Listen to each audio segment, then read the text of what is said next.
I want to bring in Ankit Kumar, who's going to be talking a little bit more of the importance of that visual, Ankit, because this has taken years, decades in the coming for India in terms of deliverance and retribution.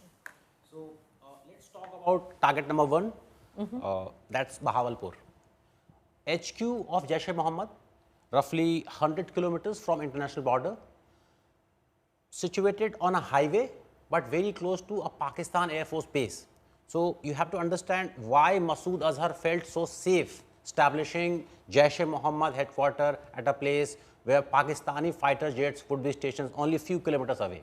And as I said earlier, 2 months back, using satellite imagery, we established how this HQ has been expanding ever since Pakistan was sort of whitelisted from FATF grey list. So that's target number one, responsible for Pathankot attack, responsible for Parliament attack, responsible for hundreds of attacks over past 30 years. That's the HQ. That is where all the Jaish cadres, all the Jaish commanders used to gather. All the planning was that was the nerve center of Jaish-e-Mohammad, led by Maulana Masood Azhar. Second, Muridke, roughly 30 kilometers from Samba border. That is the nerve center of Hafiz Muhammad Saeed's Lashkar. Remember, Hafiz lives in Lahore, but Lashkar lives in Muridke, very small tehsil, very small place. Again, right besides a highway, but slightly more populated than Jaish-e-Mohammad's HQ. Muridke first came into light after the 26/11 attack, when all the dossiers pointed towards this one place called Muridke. Even the Western intelligence from US, from UK pointed towards this place called Muridke. So justice has been due for Muridke for past 30 years now. Third location, again it's a place called Gulpur, roughly 35 kilometers from Poonch Rajouri. Why this place was so important? Because in 2023 there was an attack in Poonch. Intelligence pointed towards this place. This was the epicenter where everything was planned, all the training was done. So that is why this particular target was picked. Fourth target, again, what Pakistanis call Sawai Mosque, we call it Lashkar Camp Sawai. Again, inside POK, Tangda sector. Our intelligence agencies believe that the perpetrators of Pahalgam attack used this particular place. Okay. Right. So that is why it is important. So when we talk about all these targets, it is not only limited to Pahalgam. This is a revenge for past 30 years of terrorism that has been bleeding India into several cuts. Remember Mumbai, remember Pathankot, remember Uri, everything. All those targets, those 9 centers have been picked. No symbolism here, right?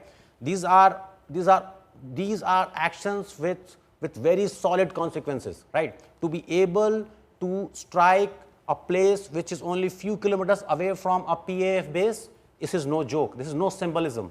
So India has now kind of upped the ante. This cannot be compared with Balakot, cannot be compared with Uri. It is much higher level of response, hitting Jaish-e-Mohammad HQ, hitting Lashkar HQ, as well as those launch pads in POK, in Muzaffarabad, in Kotli. That is so important. You know, that's where Ankit elucidating why India chose with precision, why India took 2 weeks, and if I can use the word, to curate the terror launch pads that India needed to strike. And viewers, like I said, this night has been history in the making. It's a watershed moment in India's response when it came down to retaliation against terror coming in from Pakistan soil. India will remember this, and so will Pakistan. Till now, what we do know is, we are expecting a press brief where the statement that has come in from the army, that justice have been delivered, Operation Sindhu has been a success. You have the defense minister who said Bharat Mata Ki Jai. And at the back of it, just right after, India conducted these strikes on Pakistan responsibly. As a responsible nation, we put out a press release in which what really is that needed to be read were 4 lines, where India said, this is not escalation. This was a measured non-escalatory response. It also said that India only targeted terror hotspots and launch pads and did not strike any Pakistan military establishment or installation. At the back of it, Pakistan admitted to these strikes, however, called this an act of war. India striking on these terror outfits, calling it an act of war.